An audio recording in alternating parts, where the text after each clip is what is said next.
jungle.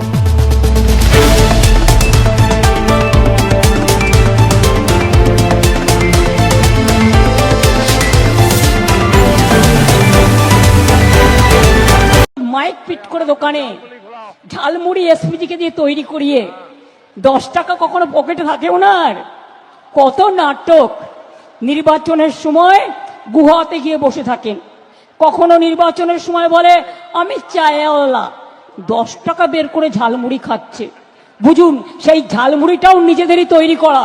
আর যদি তৈরি করা না হবে তাহলে দোকানের ক্যামেরা ফিট আগের থেকে ছিল কি করে জিজ্ঞাসা করুন। সব নাটক মানুষ বোঝে না। যেখানে মিটিং করে রেলে हाथ में पत्थर उठाना, पत्थरबाजी करना और रिलीजियस नारा के साथ गुंडागर्दी करना, ये बंगाल में नहीं होगा, नहीं होगा, नहीं होगा। कश्मीर में पहले खत्म हो गया, कश्मीर में बहुत पहले खत्म हो गया। जब धारा 370-35 ए को एबुलिश किया भारत सरकार, तब से खत्म हो गया। कश्मीर में इस तरीके से इंसिडेंट नहीं। हालांकि 5 राज्यों के चुनावों के दौरान बंगाल का जो रूप देखने को मिला, बंगाल में जो चुनाव के दौरान जो दृश्य थे, उससे पहले ममता बनर्जी के शासनकाल में अपराध, बलात्कार, तमाम ऐसे भ्रष्टाचार के मामलों ने बंगाल को जहां बदनाम किया, वहीं पर भारी सफलता अर्जित करते हुए भारतीय जनता पार्टी की सरकार बनी है।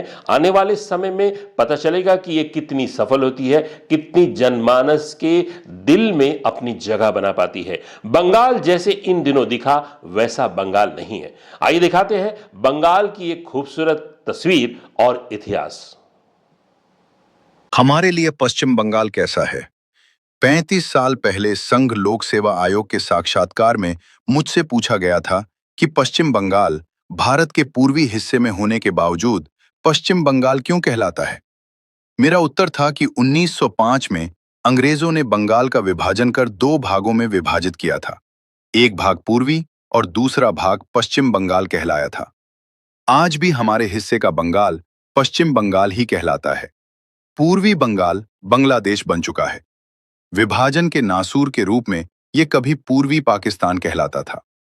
प्रतियोगी परीक्षा के दौर में हमारे लिए 1757 का साल प्लासी के युद्ध के रूप में बंगाल का प्रथम परिचय था। ये युद्ध अंग्रेजों को सिराजुद्दौला से बंगाल जीतने का युद्ध था।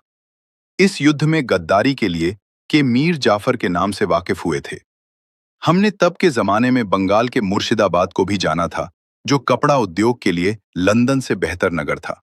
देश में पहले विश्वविद्यालय के रूप में 1857 में कलकत्ता विश्वविद्यालय की स्थापना शिक्षा जगत के लिए अभिनव प्रयोग था। 1862 में देश का पहला हाईकोर्ट भी कोलकाता में ही स्थापित हुआ था। 1905 में अंग्रेजों ने अपने विभाजन करो शासन करो की नीति के प्रयोग के रूप में बंग भंग का बंगाल में ही किया था। धार्मिक आधार पर 2 भागों में बंगाल बटा था। 1911 में इस विभाजन को रद्द कर दिया गया था। पश्चिम बंगाल की वर्तमान राजधानी कोलकाता, जिसे हम कुछ समय पूर्व तक कलकत्ता के नाम से जानते थे, इसे अंग्रेजों के द्वारा हिंदुस्तान की राजधानी बनाया गया था। 1911 तक कलकत्ता हिंदुस्तान की राजधानी रही। इसके बाद दिल्ली नई राजधानी बनी। 1947 में धर्म और जाति के आधार पर हुए विभाजन के आधार पर पूर्वी पाकिस्तान का जन्म हुआ। 1971 में देश की प्रधानमंत्री इंदिरा गांधी ने पाकिस्तान को रौंद कर पूर्वी पाकिस्तान को बांग्लादेश बनाकर नए देश के रूप में स्थापित कर दिया। पश्चिम बंगाल को हम नक्सलवाद के जन्मदाता के रूप में भी जानते हैं। नक्सलबाड़ी से चारू मजूमदार और कानू सान्याल ने सशस्त्र क्रांति की विचारधारा को यही जन्म दिया था। राजनीति के नजरिए से पश्चिम बंगाल दशकों तक एक पार्टी को सत्ता देने के लिए जाना जाता है। 20 साल कांग्रेस, 34 साल कम्युनिस्ट पार्टी और 15 साल तृणमूल कांग्रेस को यहाँ के मतदाताओं ने अवसर दिया है। इसी राज्य में लगातार साल तक ज्योति बसु मुख्यमंत्री रहे। स्थायित्व को ऐसे भी मान सकते हैं कि 79 साल में केवल 9 मुख्यमंत्री बने हैं। बंगाल को महान व्यक्तियों के कारण भी जाना जाता है। आनंद मठ लिखने वाले बंकिम चंद्र चटर्जी चट्टोपाध्याय, सती प्रथा को खत्म करने वाले समाज सुधारक राजा राम मोहन राय, शांति निकेतन के रविंद्रनाथ टैगोर, भारतीय सिविल सर्विस में चयन होने वाले सत्येंद्र नाथ टैगोर, समाज सुधारक ईश्वर चंद्र विद्यासागर, आजादी के मतवाले सुभाष चंद्र बोस, खुदीराम बोस, जतेंद्र मुखर्जी और युवा सन्यासी विवेकानंद, फिल्मों के कृतित्व सत्यजीत रे प्रमुख है।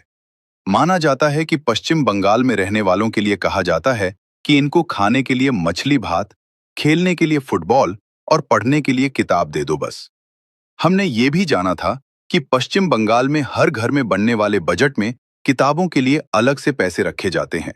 बताते चले, हावड़ा ब्रिज, ट्राम आदमी से चलने वाला रिक्शा, राजभोग और मिथुन चक्रवर्ती भी तो यही की खूबी है।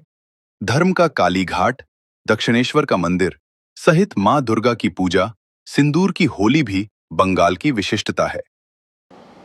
हमारी ये कोशिश इसी तरह जारी रहेगी, जिस तरह हमने बंगाल की खूबसूरती, उसके इतिहास और उसके बहुत सारे पहलुओं पर हमने प्रकाश डालने की कोशिश की। हमारे इस चैनल में इसी तरह बने रहने के लिए हमारे इस चैनल को लाइक करें, शेयर करें और सब्सक्राइब जरूर करें। नमस्कार।